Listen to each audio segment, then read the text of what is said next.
Welcome to Nona's Here. And I'm Nona. Today I'm very excited to be joining in the open invite for What Would, W-O-O-D, You Make.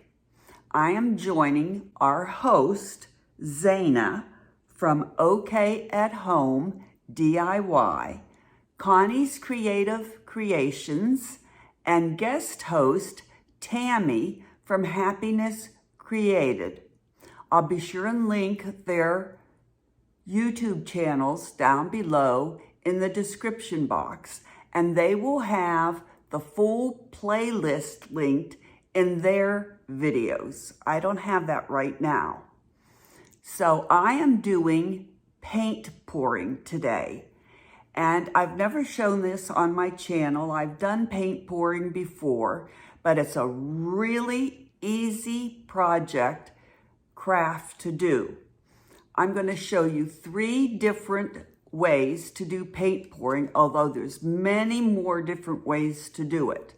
The first way I'm going to show you is the basic, where you have your colors in different cups and pour it one color at a time. The second way I'm going to show you how to do paint pouring is called a dirty pour, where you put all of your colors in a single cup, plus I'm going to do a flip with my dirty pour. Very easy. And then the third way I'm going to show you to do paint pouring is a dip. Again, very easy. All these paint pouring techniques are very easy. You need a very limited number of supplies. They are fun, easy, and budget friendly.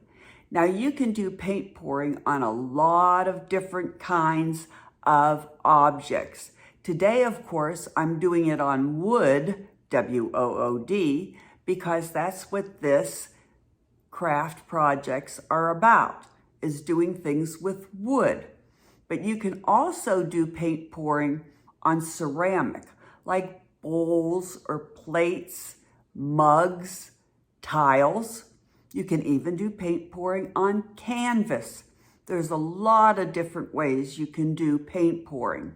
But today, I'm going to show you 3 techniques of doing paint pouring on wood.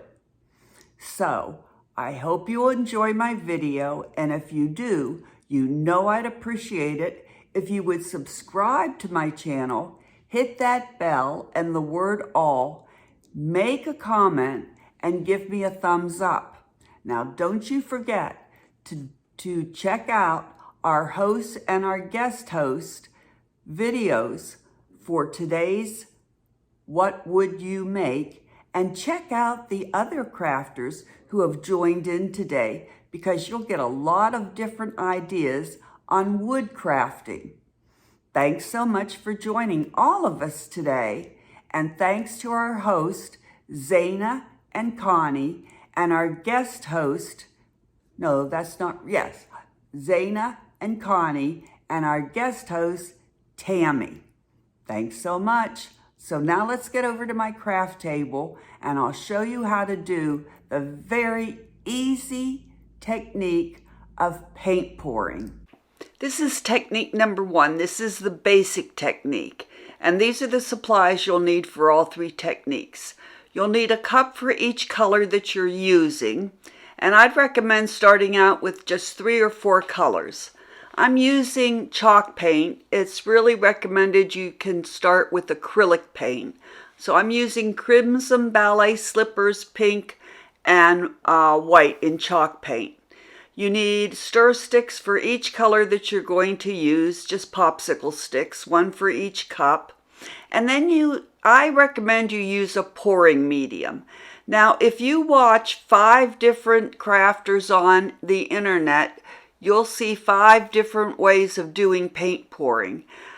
This is pouring medium that I got a long time ago, paid $25 for about 67 fluid ounces. You can see my bottle is about halfway gone because I used to do a lot of paint pouring. But you can buy pouring medium at Dollar Tree in small bottles. And I do recommend using pouring medium. It just makes your paint flow nicer. Some YouTubers say you can just use water, but I do recommend the pouring medium. And I recommend 2 parts of medium to 1 part paint. Now at Dollar Tree, you can also buy pre-mixed pouring paint, and they have it in a lot of different colors. So if you have some projects you want to do and you're only going to use 3 or 4 different kinds of colors of paint, maybe you'll buy it at Dollar Tree. So now I'm mixing my paint. I've just eyeballed it and put some pouring medium in there and poured some chalk paint in the crimson and the ballet slipper pink and the white. And I'm mixing it up. Now, chalk paint is thicker than acrylic paint, so I'm really having to mix it really, really well because I want a good flow. Okay, and then I'm holding the popsicle up to make sure the paint is going to flow off my popsicle stick pretty nicely. My white was not as thick as the red and pink, so it's flowing really nicely off my popsicle stick. You can see it there. You just kind of have to play with it a little bit and see what you think. It's kind of an experiment. See, now I'm getting my red to flow a little bit better. So I'm going to use this tag wood that I got at Dollar Tree, and this is the basic 1 color at a time. So you pour a little bit of paint on your piece, whatever you're doing, and this is just a little wooden tag that I got at Dollar Tree. Pour a little bit on and then swirl your piece around. And I do recommend doing something I did not do, which is to wear gloves, because it gets a little messy and I've got my jewelry on there and it gets all over my fingers. Now you saw I added a little water. You can add a little water if your paint is not flowing quite as well as you want it to, or you can add more pouring medium. Like I said, 2 to 1 usually works with your acrylic paint. So I'm just turning my piece of wood around to get it to swirl, and you can see it's kind of meshing together there, and that's what I want. I want it to kind of blend together. No certain way. I just want it to swirl around and cover my wood piece from end to end, side to side. Just pour it on there. Nothing special. There's no special talent you have to have. Now I'm going to add my last color, the white. I usually start with my darker color first. You can see I drip some white onto my red. That's okay. Famous artist once said, "There are no mistakes in art, only opportunities for enhancement." I can't remember who said that. That may have been me. I just made that up. So I'm not worried about the white getting on my red. I just want my paint to cover my piece of wood. I'm just going to twirl it around. And I'm using an old cookie sheet covered in foil because the paint will drip around, and so I want to have edges on my sheet there so that it doesn't drip onto my craft table. And the important thing is you have to have a place to put your finished object to lay flat, to dry. It needs to lay flat so the paint stops swirling around. Whenever you get the paint all covered over your object, you want it to lay flat to dry. Or if you're doing like there, see, I want it to lay just like that overnight for at least 24 hours to dry. And on to technique number 2. This is the dirty pour with a flip. And I'm using the same paint that I used for technique number 1. Nothing's changed. So I'm going to use this plaque that I got at Dollar Tree, wood hanging decor. And what I'm going to do is I'm going to take the paint starting with the crimson red, and I'm going to layer my paint starting with the darkest on the bottom. Then I put the pink on top of that, and then the white on top of that. Do not stir the paint, just layer it. And then I put my wooden plaque on top of the cup and I flipped it over, just like you saw me do there. And now I'm twirling the wooden piece around to get the paint to cover the entire wood. And I'm just twirling it around, and now I'm getting a lot of paint all over my fingers.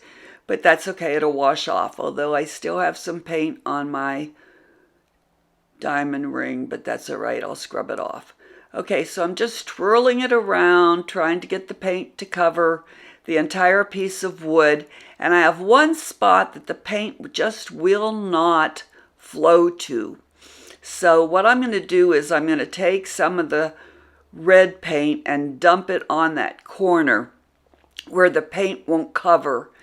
And there, I'm going to do it right there. And that way I'll get it to cover there. Then when I'm happy that the paint has covered the entire thing, and I'm not going for any kind of pattern or anything, I am just going to cover the entire piece of wood. And now I laid it down flat to dry. So now we're on to technique number 3, and this is the dip technique. And this is really easy. I'm going to use one of those little crates that you get at Dollar Tree, and I'm just going to dip it into the paint that is left over on my cookie sheet tray. And I'm just taking the crate and I'm dipping each end into the paint. Just dipping it in and picking it up and getting that kind of effect. I'm not going for any special kind of effect.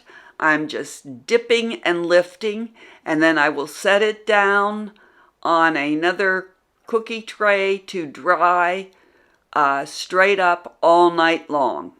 And the next day, everything was really dry. Now, some YouTubers will tell you that you need to let it dry for like 12 days. I just let mine dry overnight. It was perfectly fine. Everything was dry. So those are the 3 techniques. There you go. All right, so the next day, everything is dry. Now I'm going to decorate them. That's the little crate that I did. This is the wood decor piece that I did, where I did the dirty pour and the flip.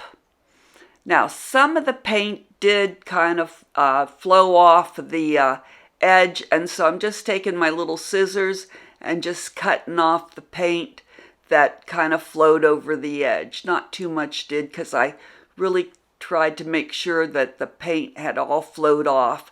But even if you lay it flat, sometimes the paint flows over the edges of your piece. Doesn't really hurt. It pulls off pretty easily. Okay, so that's what I'm doing there. So I'm going to decorate each piece a little differently. And there's the wooden tag that I did, the basic. So now I'm going to take this clear acrylic sealer, and I'm going to spray each one lightly and let it dry for a couple hours before I do anything else to them. And just spray it. Okay, so there is the wooden tag. And I got these keys. You get 3 different styles at Dollar Tree, 2 of each style. And I used my Cricut and cut out "You Hold the," and then key "to my heart." Well, the "to my" I cut out in red so you couldn't see it. So I went over it with a silver pen. And then I used this real pretty red ribbon that I got at Michael's to put through the hole and make a hanger. So that's what I did with the tag, the wood that's like, I think they call it a tag. And there's the little key. "You hold the key to my," and then I cut out a red heart on my Cricut. But you could use stickers, you could freehand it, you could do anything you wanted to. Now what I'm pointing out there is little bubbles in the paint, and those are called cells. And I don't care about cells. Some people don't like cells, so they do things so that they don't get cells. Other crafters like sales, so they do things that they get sales. All right, there's a little craft box that I got at Dollar Tree. That's the one I dipped. And I jigsawed some leftover styrofoam and put it in. And I'm going to fill it with 2 different tones of pink roses. I cut out on my crafters, on my Cricut Be Mine, and I have that one tinsel heart that I'm going to put in there. I'm going to use a skewer to put in the bottom to make it stand up. And there you can see what it looked like when I was finished. I used my Cricut to cut out Be Mine and 2 hearts, one for either end. And I think that came out real cute. That was so easy. That was the dip technique. So that's done. Now, there it is hanging up. You hold the key to my heart. And here is the Be Mine little crate that I did with the dip. And now for the larger piece, which I'm pointing out the cells again. I saw on YouTube, one of the crafters used WD-40 in her mixture to make more cells. Okay, so that's the red ribbon that I got at Michael's that I'm going to use to put through the 2 holes that were already there. So what I'm going to do is I'm going to take these pictures of Grumpy Grandpa and myself the first time we met our great-grandson over Christmas. He's a real cutie patootie. And I'm just going to make a little collage on there. I'm going to use this spray-on glue to put the pictures on, and then using my Cricut, I cut out the first time we met, December 2022. And that's how I did that. And I think that came out really cute too. Okay, so that's the end. Thank you so much for joining me and joining our host and guest host. And don't forget to subscribe, hit the bell, the word all, make a comment, and give me a thumbs up, like. Thanks so much, and I hope to see you again at Nona's Here. Bye!